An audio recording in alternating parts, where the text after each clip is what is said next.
Are recording. Okay, so we are going to talk about question number 4 from chapter 2 that says, trace the development of the Bilingual Education Act since 1968. How has the legislation changed over each subsequent reauthorization? What were some of the political forces that influenced these reauthorizations? So I don't know about you, but before reading this chapter and being in this class, I honestly had never heard of the Bilingual Education Act. And as a Spanish teacher, that makes me feel like a really terrible person because I feel like I should know what's going on more so when it comes to different languages than other teachers. But this chapter gave me a much better idea of not only what the act was, but how much it has changed. Because I didn't realize there's like 8 different, oh, we canceled it, we're going to put it back on. We canceled it, we're going to change it, we're going to take this away and do all that. But on page 43, so it says, the Bilingual Education Act of 1968 became law in a very different political context. And then it's referred to throughout the rest of the chapter as Title VII, going with secondary and elementary education. And I like that it's inclusive of both elementary and secondary because I feel like it's very different for kids who are coming from a different country when they're 5 versus they come here when they're 16 or 17. I don't know if you've ever dealt with or had contact with kids who don't really speak any English or who have come from another country very recently or not when you do your yeah, program, we actually, if you will. yeah, we often, well, not like many kids, but often have students who are pretty new. And I guess it makes me think of, it must have been Nieto or one of those other frameworks that were reading about how students, depending on what age they come to this country, they're going to have different backgrounds with academics in general. So if they're 17 versus 5, they've had a background in academics. That's going to be different, and that's going to impact how we teach to them also, right? Whether or not they speak English. Yeah. We know that they have some kind of academic content knowledge. Yeah.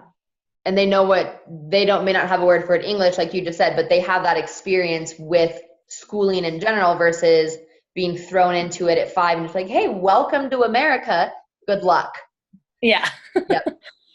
Totally. Okay. And then, so I guess since we have to track it, so there's one thing in here on page 43 where it says in 1978, Congress voted to limit Title VII support to transitional bilingual programs. And I thought that was interesting just because I feel like this was made to help all bilingual students of all ages at any school whatsoever. But then all of a sudden, 10 years later, it's like, actually, we're only going to make it for this very small portion of schools that have any access to these funds and these grants. Every other kid has to be in it's English only. They called it like a sink or swim thing. So either learn English or you're going to fail. So that was interesting that even just 10 years after it was instated, that the program totally changed to be very limited, to have very limited access, I feel like, to other students. Yeah, I mean, I wonder if that's related, like how much that's related to like what was going on. I mean, it has to be related politically, right, to what's going on. And like the 70s were like all about being like American, right? 100%. Like building that sort of like, like we like patriotism, right? Yeah. I don't know why that was hard for me. So maybe they're like, if we let them speak other languages, they won't become patriots right away. Yeah. I didn't even think about that when I was reading it, but that's a good point, just especially like in that decade or two, the fact that, I mean, what was going on then, and this, I feel so bad with this, or not European, oh my God, with this American history of mine, like right after the civil rights movement and then like, during Vietnam, that does totally make sense that might be a reasoning behind it.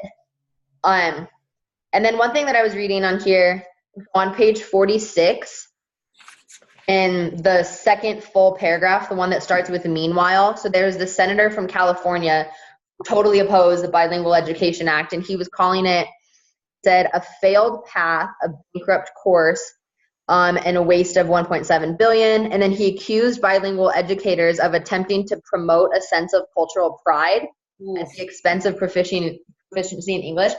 Not to me that someone in like 1987, which doesn't seem like it was that long ago, basically accuse someone of how dare you try and have pride in anything else but being American. So what you just said with that patriotism totally makes sense there. Yeah, that's, oh God, it kind of makes you just feel weird. But so in the earlier chapter, they write about like the kind of like the cultural makeup of teachers and how like, obviously, it's like majority white females, and that it would be great if we had more cultural diversity among teachers for the sake of our students. I don't know at this time in 1987 what the cultural makeup was. I wonder if like teachers were mostly white, English speakers, like how many language teachers actually were native to the language that they were teaching. That makes sense. Sure. And I mean, this is kind of a divergence from what you just said, but it's okay. Like, maybe they weren't doing like a really great job at English language instruction because they weren't as confident in their prior language skills. No, I agree with that. And I mean, the makeup of our country was different. They talk about how it's changed so much in terms of our cultural diversity now, even like in 2018 versus 1987. Not that it wasn't diverse, but where it is now is totally different than where it was. Yeah. No, I agree. And in terms of like our job market and like what people are doing, maybe we were still in that phase of like mostly white female teachers, right? Not too much cultural diversities in the school. It just doesn't it didn't seem logical. But now there's like more culturally diverse teachers or representation. People that can stand up for themselves and their cultures and, hold that value.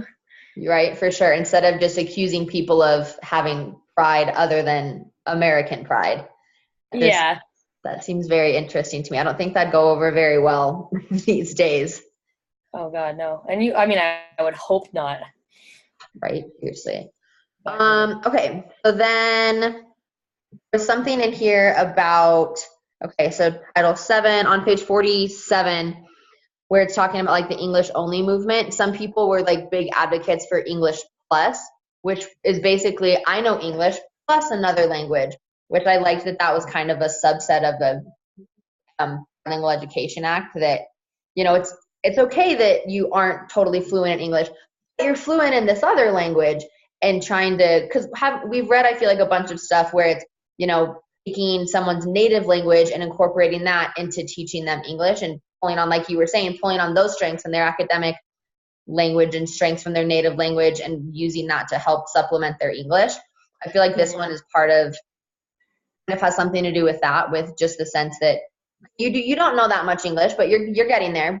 You're fluent in this completely separate language, so let's build on that type of thing.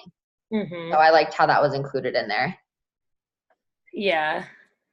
Yeah, I mean, I'm just curious, like, it's so interesting to think about policies like this that go like across the board for the whole country. Because like, I don't know, like you mentioned California earlier, I'm sure that there's a lot of native Spanish speakers in California, just like geographically speaking, they're closer to Mexico or wherever. And like, maybe it didn't work in Nebraska, but like, yeah, just seeing, I guess that's, I don't know. It's good that like, they were like, okay, we need to promote this again because none of this is going to work across the board. But yeah, definitely. Well, and it was interesting reading this, how many states, and I feel like we've read this in something else, how many states had tried to implement an English only protocol, if you will, in all of their schools. Colorado was one of them apparently for a while, but then it's thing that says like 2008, it completely got demolished for having English only instruction. But just how many states actually had tried to implement that, California being one of them, which has like one of the largest diverse populations of Spanish speakers or just any language speakers. No, sorry, you can only teach and speak English, and only in the government you can speak English. It's very interesting that so many states are trying to, or were trying to rather, just enforce that rule. Yeah, I mean, I wonder if anyone in the like policymaking department actually realized how detrimental that can be to so many people. Yeah. Or if they wanted it to be that way. If they like secretly knew, they were like, oh, we're basically silencing people by doing this. Isn't that great? Like, I know, right? Or discouraging you. Unless you can speak English pretty well, sorry, you can't come here. That just doesn't really make sense at all. Okay, continuing on the tracking. Yeah. There's just a few more things that I found interesting. On page 48, in that like little, the smaller font where it's talking about, so the Stanford Working Group, talking about with the new reauthorization of the Bilingual Education Act, how they have two main responses, if you will, that policymakers should do. I liked number 2 where it says proficiency in 2 or more languages be promoted for all American students, including language minority students whose bilingualism be valued and encouraged. So just going back to, I think, what the beginning of the act was all about, with it's good to know more than one language, especially given our country's cultural presence and just global dominance. I think them highlighting the importance of bilingual education, or not even bilingual education, but bilingualism, I think that might have made a big difference in getting the policies changed and having it be much more important and prominent, and know you guys actually have to do this. You know, bilingual education is really important. Yeah, I'm curious now if there was any, like in other countries that we may have been like vying for power with, you know, like there was kind of, I mean, obviously in like the 70s when we were like, Russia is going to space, we have to go to space before them, and now like China is like a big world power. If like policymakers are looking at what other countries are doing with bilingualism, because like we kind of take it for granted that like across the world, or like in many places across the world, like people speak their own home language and then also English. And we're like, isn't that great? They all speak English. We don't have to learn another language. Like, what language would we choose to like promote as our second language? But maybe there was like a push knowing that like kids in other countries mostly can speak at least 2 languages. Yeah. If not more than that. Sure. Especially in Europe, right? Where they're like, there's like so many languages so close to each other. I know, it's insane. In my Zoom session last week, actually, we talked about literally exactly what you just said, with how Europe, I mean, they have their native language, whether it's French or Spanish or German or Dutch, but they're all required from kindergarten to start learning English and then to learn another language as well. So every kid there is at least bilingual, if not trilingual. And it's always fascinating to me with how many different languages are spoke here in the US, that so many people are so resistant and hesitant to take another language. You don't have to be fluent in it, but even if you just take 2 or 3 years, you're going to know something. You're going to remember something. It's just very interesting. But I like that you brought that up.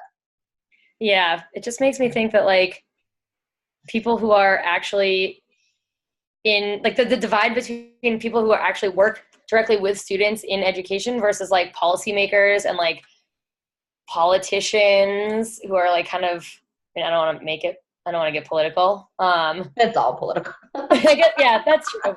That's true.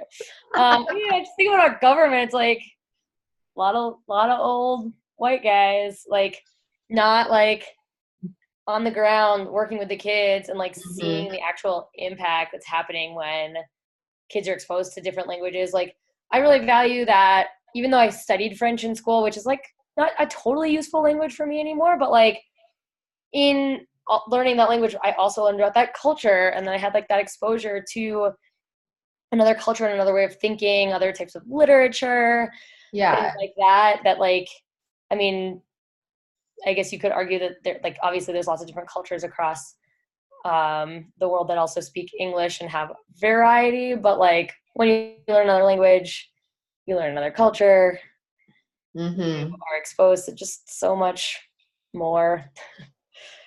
No, 100%. I mean, I think it's like I said, I think no matter what language you take, obviously I'm biased towards Spanish because I'm a Spanish teacher. Right. I think no matter what language you take, like you just said, you're exposed to all of these other things and so many different, you know, types of people and like literature, art, traveling. I mean, you got to do a study abroad, which is awesome. Just getting to experience that.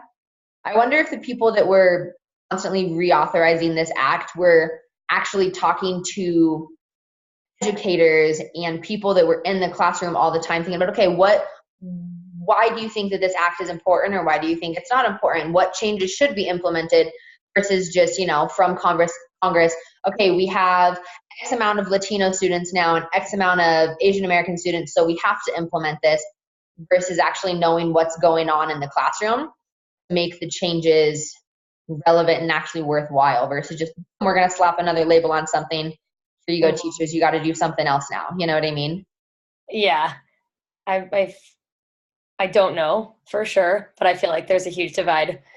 And yeah, I feel like it's interesting, like early in when you're like teacher training or whatever, I feel like there was a point in time, because I also, you know, studied elementary education in college, and I went the student taught, and I got my teaching certificate and everything before I went into environmental ed. Awesome. And I felt like there was a point when they were like, it was kind of like you could go into actually teaching on the ground with the kids, or pursue a different path more towards policy. Mm-hmm. But it doesn't always feel like you can do both. You know what I mean? Like you can't like, okay. I think you can. It's not impossible. Yeah. But it feels like, oh, like if you're going to go into policy, you have to know about like politics. Yeah. Versus if you're going to go into teaching, you have to know like child psychology. And there's just like this divide. Yeah. Where not a lot of crossover. No, I totally agree with that. Yeah. For sure.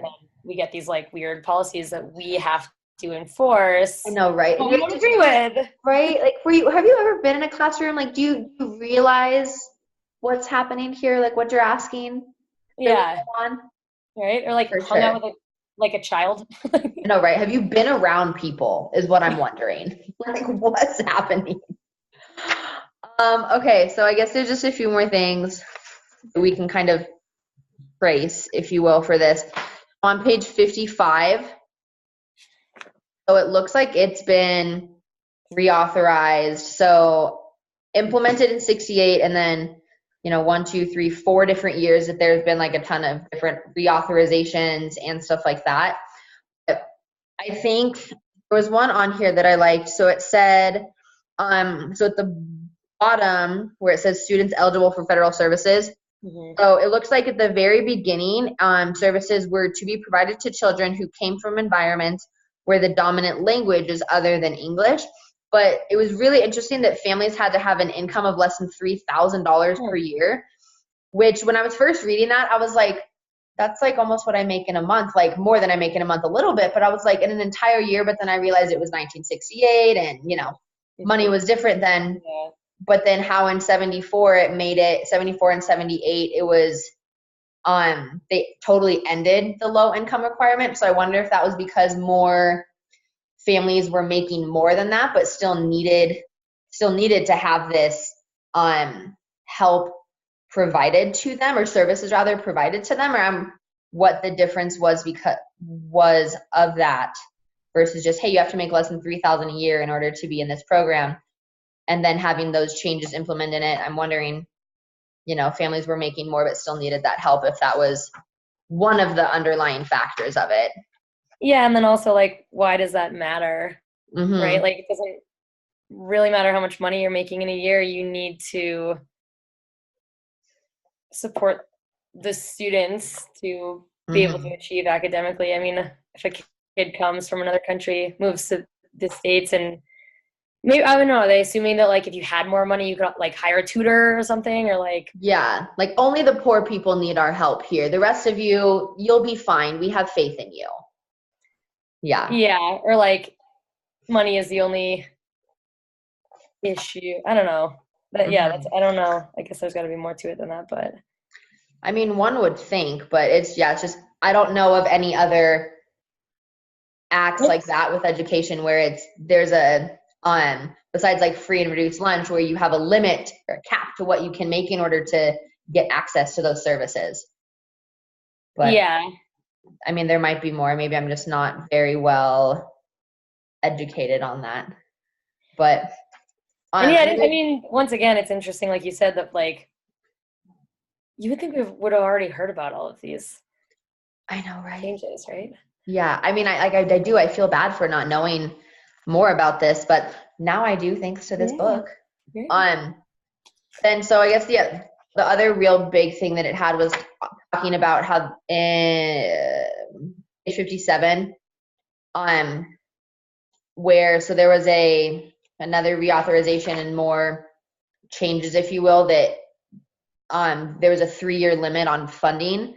So if I had just come from Mexico and didn't speak any English, I could only get access to these additional classes or separate classes, if you will, for only 3 years, because apparently after 3 years, you should be proficient enough in whatever language in order to move into the mainstream classes. And I think that was one of the last really big changes, at least that I saw, after 3 years, you could no longer have access to the funds or to the program because you should be, I think they called it, you should be mainstreamed after that.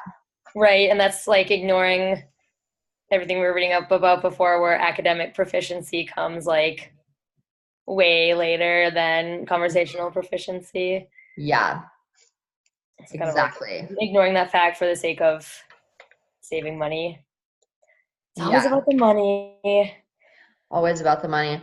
I know, and I didn't really see, I mean, there's some stuff that happened in the 90s with this, but I didn't see too much that happened in the 2000s, besides that it kind of just totally changed its name to the No Child Left Behind, like with the Bush administration. I mean, Clinton administration, there were all these changes, and then boom, 2000, and now it's No Child Left Behind, and there's so many more other steps, if you will, that are kind of thrown in there besides just bilingual education. But it doesn't seem like there was too much, at least from my understanding of this, that happened in the later 90s to really change any policies or more reauthorization or more.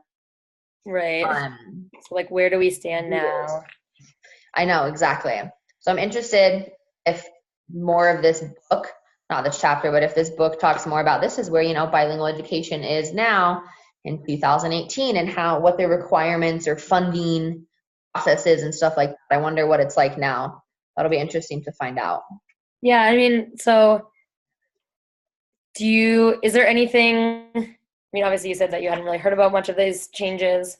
Like, is there anything that like your school administration, like makes you like that you have to do or mandates as a second language teacher, a certain amount of time, things that actually happen at your school that might be influenced by? Not really, honestly. Like, well, I mean, we have native language tutors, but that's mainly for Spanish. As a second language teacher, I mean, everyone that walks into my classroom is automatically a second language learner. But for like specific English learners, I mean, they have classes that they go into, but a lot of the kids, they're bilingual, basically starting from school. I mean, whether it's Polish and English or Spanish and English, there's not really a lot of extra help, I guess, that these kids get. And if they do, then they're very, very small classes, but they work with the ESL teachers. But the sad thing is that a lot of them are put directly into special ed just because, you don't speak English, so you got to have all this extra help and something must be wrong. So a lot of them are just put into special ed classes, and then the ESL teacher will help them from there. But there isn't, as far as I know, a really big policy or strategy in place for it. They'll take some classes with special ed and ESL teacher, but they're still in the regular English, science, math, social studies classes. Some of them have paras if they're very, very limited with the proficiency, but the rest of them are just, here you go. So. And can native Spanish speakers take your class? Mm-hmm. Yeah, so I have 1, 2, 3, 4, 5, 6, 7 native Spanish speakers in my level 3, which is it's considered a college level difficulty course. But yeah, I don't have any. I have some native speakers that are in my 2, but they're their parents are the native speakers and they just kind of have grown up with it. They don't really know, they can't read in it, they can't write in it, but they can speak it. So they have to start in the lower levels. But I mean, a lot of the times Spanish speakers go into Spanish speaking classes and are like, I speak this language, I'm going to ace it. Right. And I tell them, like, you guys, English students don't go into an English class and ace it just because they speak English.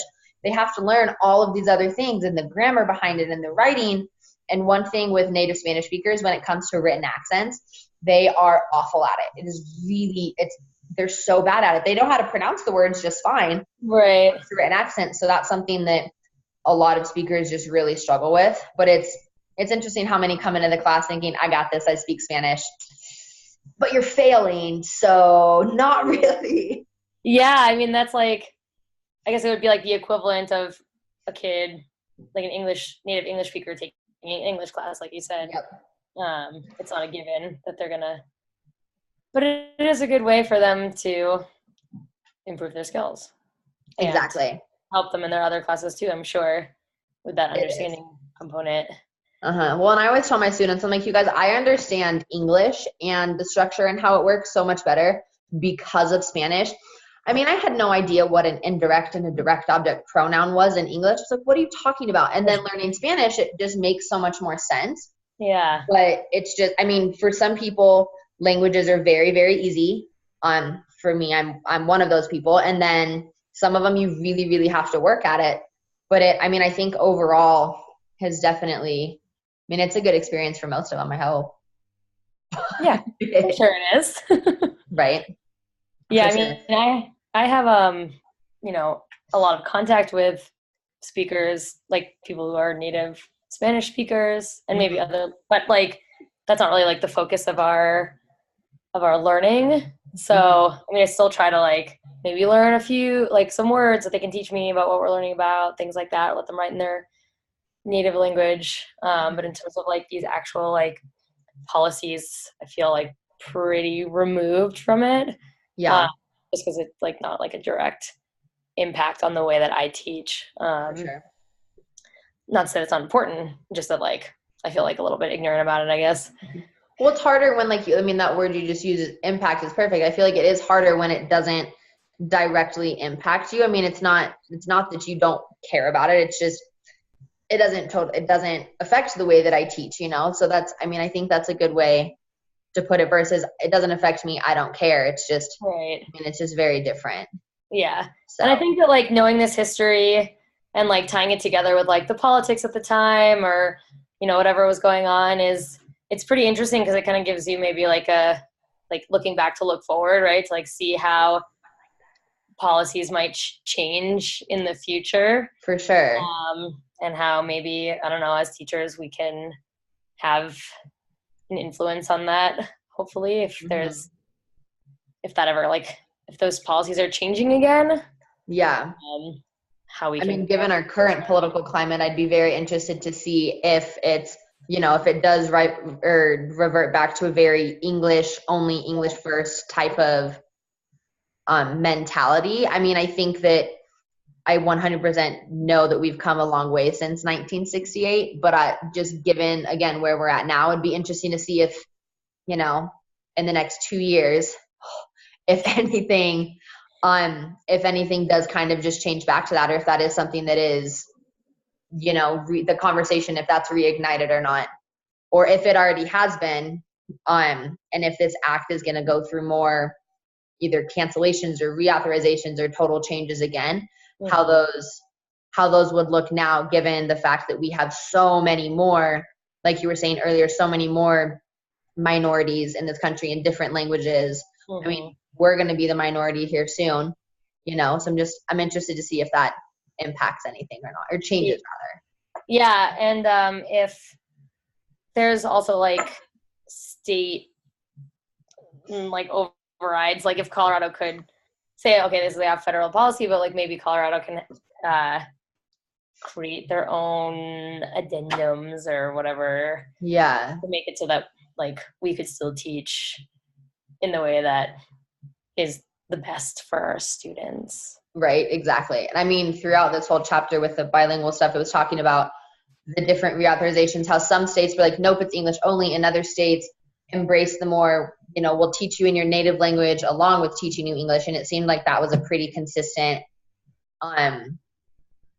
ideal for each of the reauthorizations, that it needed to be that way. But each individual state, like you just said, kind of can make their own policies.